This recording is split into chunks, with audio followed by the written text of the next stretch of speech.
It is Friday. Welcome in, everybody, to an all-new episode of the PackADay podcast. I'm your host, Andy Herman. You can follow me on Twitter at Andy Herman NFL. You can follow the podcast at PackADay Podcast. Thank you so much for being here. Not only is it Friday, we are one day away from Packers-Browns preseason football. Yes, I get it. It's preseason. It's a glorified exhibition game. It's not even a real, true contested exhibition. There's not going to be a ton of starters. I get it. It's barely football at times, but you know what? I wouldn't ask for anything different. It is going to be the Packers. You can't convince me that it's not the Green Bay Packers playing football in some capacity, and I could not be more excited. Also, we had really the preseason kickoff in full swing on Thursday night. I won't go over any spoilers just in case anyone hasn't watched it yet. Another game were super amazing or anything, but just great to have football on in the background. NFL Network is going to start playing these games all throughout the day, and just being able to work through the day and have preseason football on in the background. What more could you possibly want? And of course, we inch closer and closer to Packers-Eagles week 1 as well. Today, we're going to be going over kind of everything that's happened in week 3 of training camp. So as we get ready for Packers-Browns, and tomorrow we'll have a special guest on to go through a preview of that show. We'll of course, get ready for that. But today, we're going to be going over everything that really took place in week 3, where things are trending, and everything that you need to know. Now, before I get there, as I mentioned yesterday, I am super excited to be partnering with an all-new app called Autograph. If you have not checked it out yet, make sure to do so. I've got it here up on my phone. So really, again, it gives you the opportunity to see everything that's going on in the Packers sphere. And as you can see here, look at this right here, PackADay Podcast. It's perfect, but you can see everything. So the top article right now that I'm on, you've got Acme Packing Company is right up on top. Former Packers draft pick signs with San Francisco 49ers. You have all your top podcasts that are on there, including PackADay, Blue 58. Packers Twitter is on there, so it kind of keeps you up to date with that as well. An article from Packers Wire, training camp updates. It gives you a little bit of everything. So it kind of aggregates everything that you need in your life from a Packers standpoint. There's a little replay button on top, which is really, really fun to use. You're going to want to check that out. There's a fan zone. It gives you links to specific podcasts, and it lists them from the ones that are most recently released. And of course, the PackADay Podcast right on top, which you got to love that as well. It's just a really, really fun app to use. And it's not just Packers, of course. It's any team that you want to follow. And it just gives you everything that you need all in one place. You can get tickets off of it as well. So if you have not checked it out yet, again, make sure to do so. I will put the link in the description. And of course, I will put the referral code in there as well in case you want to use that. And also, I'll say this as well. The more you use it, you can accumulate points and actually get rewards as well. So it is a all-encompassing, really fun, unique experience as you get all of your Packers information in one specific spot. All right, let's get into right away everything that happened in week 3 of Packers training camp. Let's start with Tuesday. I'm going to go over Tuesday a little bit quicker because we did do a full recap episode of everything that happened on Tuesday. If you haven't checked that out yet, make sure to go and do it. But I thought Jordan Love was fantastic on Tuesday. You didn't see the real big-time explosive plays. There were definitely some big throws down the field, 15, 20, 25 yarders, but no huge plays and nothing crazy in the end zone, but just a really consistent performance, kind of spraying the ball all around the field in all the best ways, finding wide receivers, left, middle, right, again, 25 yards, 20, 15, 5, whatever was open, he found it.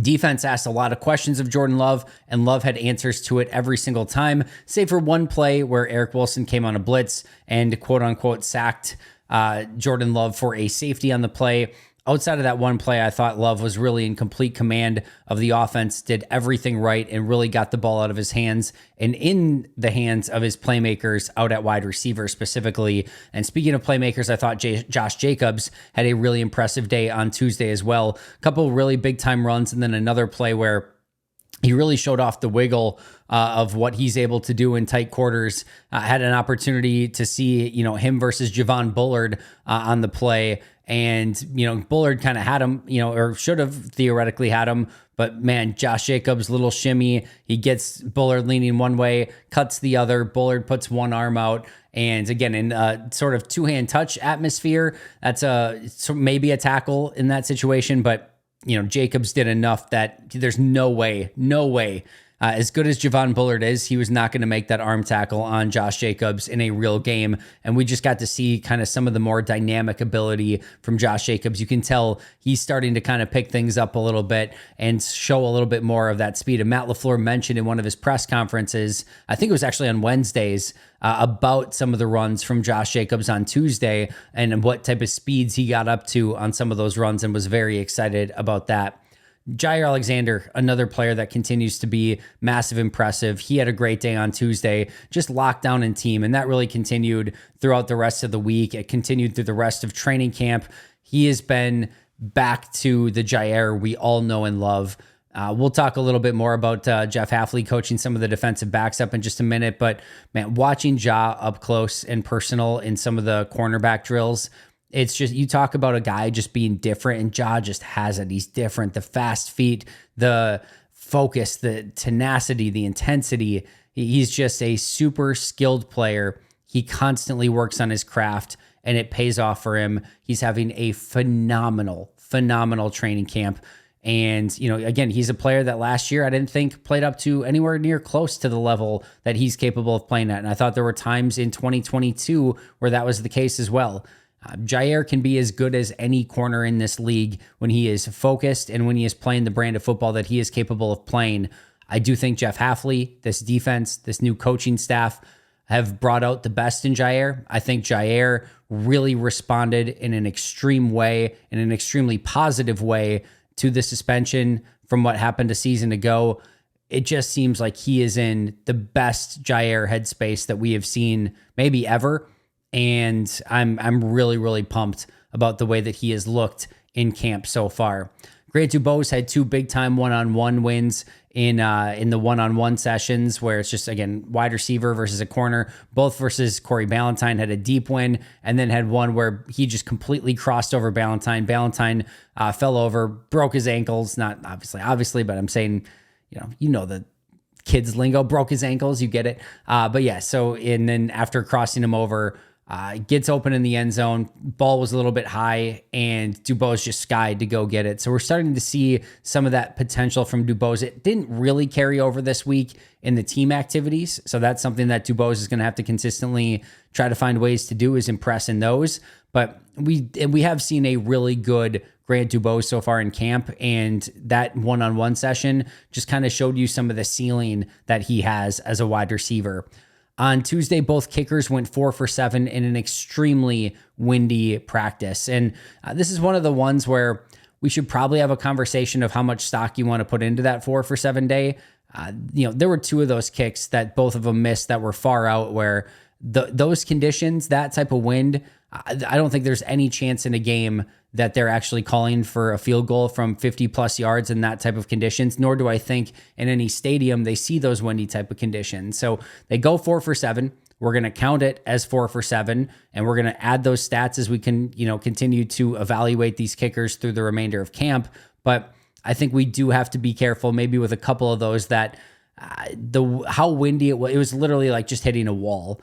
So, yeah, and Matt LaFleur said so as well. And I, kind of talked to some of the guys on the beat, and they were, kind of saying like, it would have been almost an impossible situation to kick into on a couple of those in that day. So, but they did go 4 for 7. We'll talk a little bit more about the kickers in just a moment. And then Tyrone Hopper on Tuesday got a few looks with the ones. I think it was more due to, well, obviously we know Edgerrin Cooper was out, and then Quay Walker got a little bit of time off towards that and the end of that practice as well. Obviously no long-term injury concerns because he was back the next 2 days, but there's a little bit of time where Walker went out in that practice and Hopper got some looks at the one. And quite frankly, I thought he made the most of it, although unfortunately he would end up on the injured list later in the week. We'll go over that in just a moment.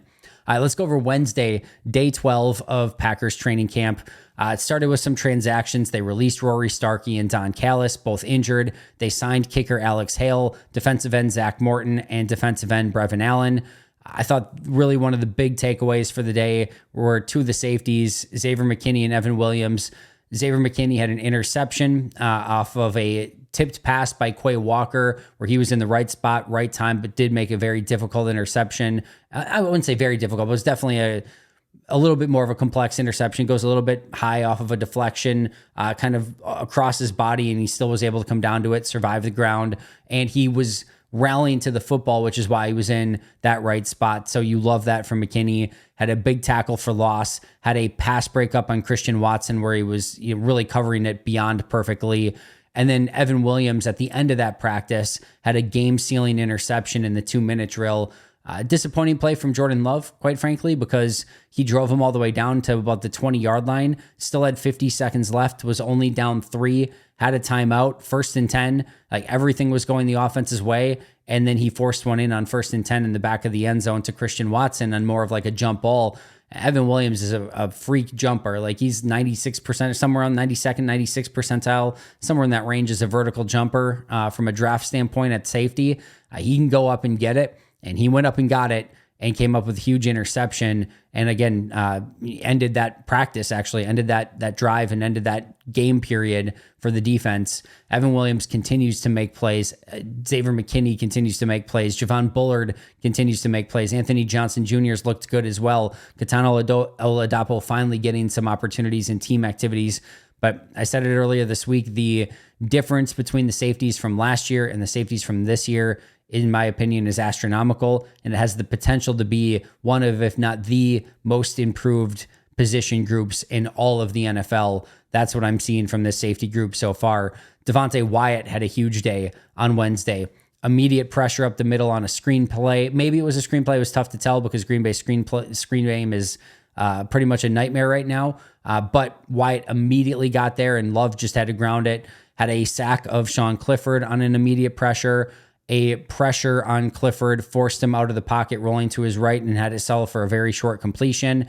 And then on a play where Jordan Love threw an interception, he got through the line immediately as well.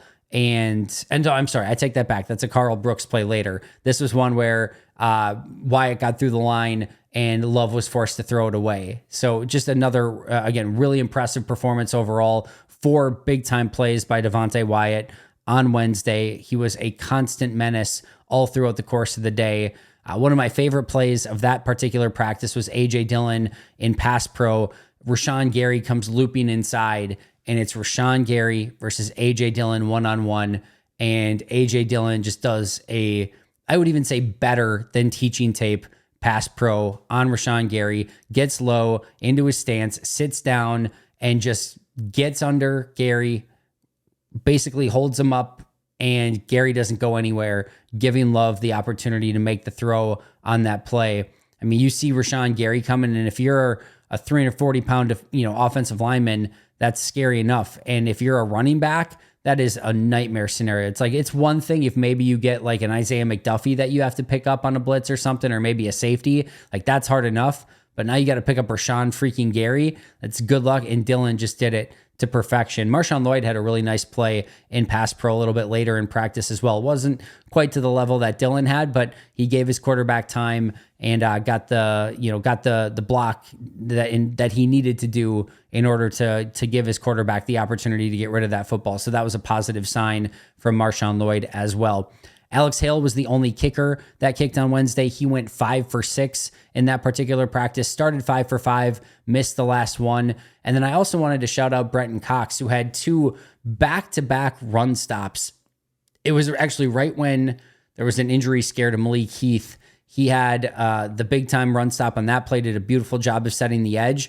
And then they sort of moved the practice down as Heath was getting tended to. And in the background of Malik Heath, getting, help from the trainers, Brenton Cox comes screaming through again and makes another huge tackle for loss. He has been really, really good at setting the edge. His run defense has been fantastic, and he has made a couple plays in pass rushing as well through the course of the week. All right, that brings us to Thursday, day 13 of training camp. Here were your injury updates and where things stand right now. Tyron Hopper was out with an ankle injury on Thursday. Elton Jenkins had a vet rest day. Players that returned from injury, Jaden Reed, he was out Wednesday, returned on Thursday. And then at the end of Wednesday's practice, Christian Watson went down. There was some question as to whether or not he was going to practice on Thursday. He did, seem to have no issues whatsoever. Players that remained out were Dimitri Stanley, Carrington Valentine, Deslin Alexander, Keyshawn Banks, Edgerrin Cooper, Donovan Jennings, and Jordan Morgan. Your starters in walkthrough on Thursday: Jordan Love at quarterback, Josh Jacobs at running back, Tucker Kraft at tight end, Jaden Reed, Romeo Dobbs, and Bo Melton at wide receiver, Rasheed Walker at left tackle, Royce Newman at left guard with Elton Jenkins getting the day off, a rest day, Josh Myers at center, Sean Ryan at right guard, and Zach Tom at right tackle, Preston Smith and Rashawn Gary at defensive ends, TJ Slayton and Kenny Clark at defensive tackles, Isaiah McDuffie and Quay Walker at linebacker, Stokes, Nixon, and Jair at corner with Nixon in the slot, and Javon Bullard and Xavier McKinney at safety. Those were the players that were starting with the ones. The rest of the players that were rotating in with the ones, because remember when walkthroughs, there's two different sides going on. The ones are down here, the twos are down there. Here's everyone else that was involved in practice with the ones and rotating in. Dontavian Wicks, Christian Watson, Kingsley Enagbare, Eric Wilson, Devontae Wyatt, LVN, Anthony Johnson Jr., Evan Williams, Carl Brooks, Ben Sims, Luke Musgrave, AJ Dillon, and Andre Dillard. So those were all of your players that were practicing with the ones in addition to the starters that I just went over. Here were your starters when they actually got to the actual team drills, so not just walk through actual team drills. Jordan at quarterback, Josh Jacobs at running back, Dontavian Wicks and Grant Dubose at wide receiver, Musgrave and Sims at tight end, Walker left tackle, Newman left guard, Myers center, Ryan right guard, and Zach Tom at right tackle. Gary and Enagbare at defensive ends, Wyatt and Clark at defensive tackles, Wilson, Quay, and McDuffie at linebackers, Nixon and Stokes at corner, McKinney and Bullard at safety. And yes, Nixon has been getting some reps at outside corner. I don't know. It's probably more of a cross-training thing, but they've definitely been utilizing him in that role. Now, I think it probably, it's when Stokes or Jair are out getting some rest. Remember, Carrington Valentine's out right now. In those situations, they're usually utilizing Javon Bullard in the slot. So it's just a different look. And my guess is they're trying to get Keyshawn Nixon, like I said, some cross-training at outside corner. So in a pinch, if needed, whether it's Javon Bullard or, Corey Ballantyne or Kalen King, somebody playing in the slot, it gives Nixon that ability to kick outside and have some familiarity there. With those team reps in mind, I mentioned that it was Sean Ryan at right guard with the starters. Sean Ryan had a false start on the very first play of team. He got taken out. Jacob Monk took his spot the rest of the day at starting right guard. And that just goes to show you, they're not going to mess around with it. This is a big offseason for Sean Ryan. He has still every right to go out and earn that starting right guard spot. It looks like it's going to be Jordan Morgan when he comes back and hopefully gets healthy here sooner rather than later. But if Sean Ryan wants to really earn that position, he's going to have to go and earn it right now. I still think if Morgan can get back here and show that, he's didn't lose anything by being out for however long he ends up being out, I do think Morgan ends up as the starting right guard. And Sean Ryan just got to clean some of that stuff up so he doesn't lose those opportunities to Jacob Monk like he did on Thursday. There was a slight Jordan Love scare at the end of practice. I did not see it. It was, Matt Schneidman tweeted about it and then talked about it later on his radio show, basically saying, he saw Jordan Love on the ground, which of course, when you're Jordan Love or a quarterback in a red jersey, you never want to see. And then afterwards was talking to some of the trainers, was kind of grabbing at the back of his leg. Matt said it all seemed very minor. And then by the end of practice, he was jogging around. He said he saw Love in the locker room and, Jordan didn't have locker room availability, but he said he saw him, spoke to him about something else, and he was in super good spirits. So it doesn't seem like there's any real true Jordan Love concern or, doubt or scare or anything like that. It will be interesting because no practice, of course, on Friday. There's the game on Saturday. Matt mentioned that Jordan was going to play. He also did say that if any player has any remote little injury concern whatsoever, that they would not play in the game. So if there is any small thing for Jordan, they may be extra cautious. I think Jordan probably still plays a couple series. Again, by all accounts, sounds like this was not anything serious, but that will be something worth keeping an eye on as we get to Saturday. And I'm sure before the game, we'll get a feel for whether or not he's actually going to play in that game.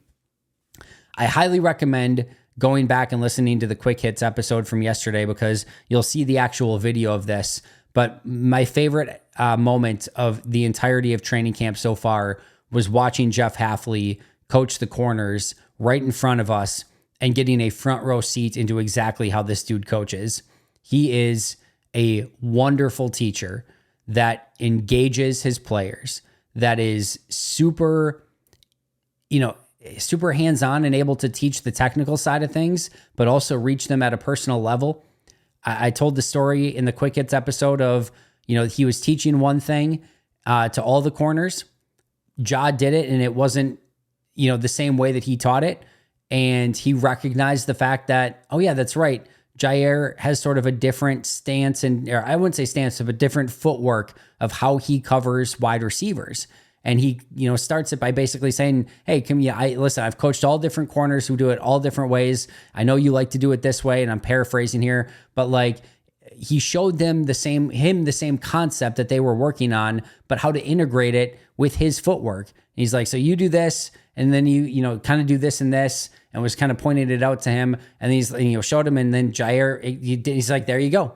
He's like, you immediately got it. He's like, you were basically just doing it naturally. So just do that. And then Jair had it, and the rhythm was down, but he was working with them while it was the corners. Like he worked with each of them on their own skill set, on their technique, the way that they did it, and met them at their needs. And his ability to, again, be super engaged. Like I'm telling you, and everyone else was the same way. Aaron Nagler was there. Paul Brettel was there. Schneidman was there. I was there. I think we were all just completely entrenched in everything he was saying, just every word. And that doesn't always happen. You could just tell, like, everyone was like, this is freaking awesome. And Green Bay has a great coach that they hired in Jeff Hafley. That doesn't necessarily mean that it's going to be a unbelievable defense. It doesn't mean that it's going to happen overnight. Doesn't mean that because he's a great teacher at, defensive backs coach and corners coach, which is sort of his background, that he's going to be an unbelievable defensive coordinator in the NFL. And those things will be yet to be decided. But man, is he an impressive guy as a coach and as a teacher. And you can tell the players love him. I mean, you can just tell. And at the end of practice, again, like, first of all, Ja's just honed into everything he's saying and really focused on it. And credit to Ja, because not everyone's always like that. Ja is, again, different level of how he goes about practicing, and it's a joy to watch. But then the other thing too is, after the thing where Hafley thanks them and says, hey, thanks for letting me be a defensive backs coach again for a day and letting me coach you guys. He doesn't have to say that. And you're just thanking him. And Ja's like, and so Haf says like, all right, I'll get out of your hair now, guys, or something to that extent. And Ja's like, yeah, get out of here, Coach Haf. Let us be alone or whatever. Like, just fun back and forth. It was, like I said, it was my favorite moment of all of training camp so far. You can find it online. Matt Schneidman had a tweet on it. I retweeted it. Kyle Malzahn from WFRV had the tweet on it. And you can, again, watch my Quick Hits video, and it is in the middle of that one as well. Another player who had a great day, I sort of spoiled it a little bit earlier, was Carl Brooks. Had an easy pressure on Sean Clifford all over a Marshawn Lloyd run in the backfield. Pressure in red zone that led to a Jordan Love interception of Jordan by Eric Stokes, and then an immediate pressure on Love that forced a bad red zone throw. Jordan got bailed out a little bit by a PI on LVN, who snuck out in coverage. But outside of that, Carl Brooks really heating up. He had 4 big plays. And then the kicking battle was another big one. Joseph and Carlson both went 6 for 6. Hale did not kick on the day. That brought Joseph to 47 out of 54 in camp so far, 87%. That 87% mark would have put him 14th in the NFL of all kickers last year. Hale did not kick for the day. He's 5 of 6 now in camp. That was all on Wednesday's practice, 83.3%. And that would have put him, from a percentage standpoint, 22nd in the NFL last year. And Anders Carlson, 44 of 54, 81.5%. That would have put him 25th, right where he was at last year. He was at 81.8% last year. He's at 81.5% in camp so far. And then last but not least, one other noteworthy name from practice on Thursday. I thought Royce Newman had a really nice day. He had a really great block against Kenny Clark on one play to give Jordan time to fire downfield. And there was another one, I forget who he was going against, but he stood out as well on a play and really held his ground. I've said it a few different times. I think Royce's job is very much in jeopardy. There's a lot of offensive linemen who could theoretically make this team. He did take the pay cut. I don't know where Green Bay's at with him, but as much as angst and frustration, understandably so, that there is with Royce, I still think that there is a place for him in this league as a 9th or 10th offensive lineman. That's just the state of the league. Finding guys that have experience, who have started, who can play, both guard positions, tough to find. And Royce Newman provides that. He has experience. He's played over 1,000 snaps in 2020 as a starting guard, and for a very successful offense that year. I don't know if he makes the team or not, but that was a really nice day from Royce Newman. And again, if he ends up being your 9th or 10th offensive lineman, you can do a lot worse than that through the course of the NFL. Now, again, if he has to be your starter, if he has to be your 6th, 7th, 8th guy, it gets a lot more hazy. Like, that's not where you want Royce Newman. 9th or 10th, you can live with that. And I think, again, he shows the ability to be a break glass in complete case of emergency, to be maybe one of those last guys, but give you some depth on that offensive line. All right, so to me, here's everything that we learned in week 3 from training camp. Number 1, Zach Tom is back, and he is such a hugely important piece to that offense. I go back to Tuesday. There's a reason, Josh Jacobs and Jordan Love got cooking on Tuesday, was because Zach Tom was back and he was giving them a lot more time. I thought he protected very well against guys like Rashawn Gary, and it was just awesome to have him back out there, and he made an immediate impact. Number 2, I would say this offense and Jordan Love still pretty inconsistent at this point. I will add on to that. I am not concerned about the offense. I am not concerned about Jordan Love. Those guys are going to be absolutely fine going into the year. This is still the time where defense is usually ahead of offense. And Jordan, again, is still missing those first 4 days or 5 days, whatever it ended up being. He's still kind of working his way back. Now, I'm not willing to give any, further excuses, for that. Now it's time for Jordan to, buckle in and find that consistency and just kind of settle in. But I would say right now, the offense, especially in week 3, just very inconsistent. Tuesday was really good. Wednesday had some ups and downs. Thursday had some ups and downs, but some big interceptions and still not finding a great rhythm against this Packers defense. And again, double-edged sword, right? That's great for the defense. And it's not like the offense has been atrocious. It's been a very competitive few days of practice between the offense and the defense. That's kind of what you want to see. If the offense is just tearing up the defense, that's not a great sign. If the defense is just tearing up the offense, that's not a great sign. So I don't mind where everything is at, but I would like to see Jordan get in a little bit more of a rhythm and the offense get in a little bit more of this rhythm. Number 3, as I mentioned earlier, the screen game continues to be a nightmare. They cannot connect on these screen plays and get them going in any real positive way. There'll be a couple here or there, but they're trying tight end screens, running back screens, bubble screens. They're trying everything. And credit the defense, they're over all of it, but the offense has to find a way to execute their screen game much, much better. Number 4, as I mentioned, the kicking competition is real for the week. Anders Carlson went 10 for 13 with all 3 misses being on the super windy day. Greg Joseph went 10 for 13 with all 3 misses being on the super windy day. And then Alex Hale went 5 for 6 all on Wednesday.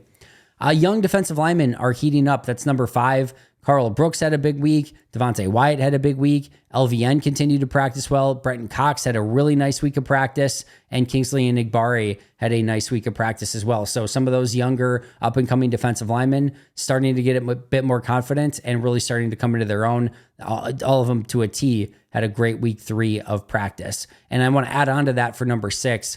I thought this was a huge week for Brenton Cox because really impressive in OTAs and mini camps. I thought his first 2 weeks of camp were really, really quiet. And you wanted a little bit more, and you were expecting to see a little bit more, and then you didn't see it. But this week, he came to play big-time stuff as a run defender and as a player who was expected to set the edge. Some big-time plays in the backfield on run defense. He looked better and better, playing a bit more violent. That's exactly what you want to see from him. I thought this was his best week of camp so far, and that goes a long way in helping him earn a 53-man roster spot as somebody that's right on that fringe. Some injury scares. Josh Jacobs looked like he had a hand injury at one point, went out, but he went right back in. Malik Heath went down for a while with a leg injury, limped off, went into the Hudson Center, and like 2 plays later was back in playing. Christian Watson in the back of the end zone on Wednesday took a big hit. It was like knee to knee, or he didn't even know what hit him, but something right around his knee. But Watson was fine. He got back up, was good to go, and then practiced all day on Thursday. And then we talked about that Jordan Love scare as well. So Green Bay, for the most part, seems like dodged some bullets this week. You never want to see any sort of big time players go down in any capacity, but Jacobs, Heath, Watson, and Love really all combined, despite having some injury scares, did not lose any time in any of those practices. Safeties, as I mentioned, continue to be a massive upgrade. We kind of went over that already when we talked about how good McKinney and Evan Williams were on Wednesday. AJ Dillon continues to impress. I talked about that pass pro rep, but he's had a couple nice runs as well. I want to be very clear here. Dillon's had a really great camp, and he's in fantastic shape.